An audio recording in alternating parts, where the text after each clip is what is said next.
sa ating showbiz chika, #NoMoreMickBrent.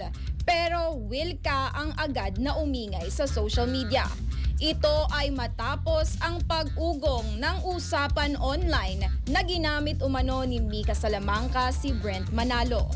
Ang chismis ay nabuo matapos lumutang ang mga litrato ni Mika at Will Ashley sa Hong Kong kung saan makikitang malapit ang dalawa. Dahilan upang lalong lumakas ang espekulasyon ng mga netizens ukol dito. Ito naman ay ikinadismaya at ikinadurog ng puso ng mga panay ng dalawang love team na matagal nang nag-ship sa mga ito.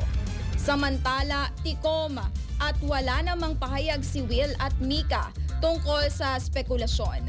Bagamat kunestyon ng ilang supporters ang ugnayan ng dalawa, may iilan naman na nagpahayag ng kanilang suporta.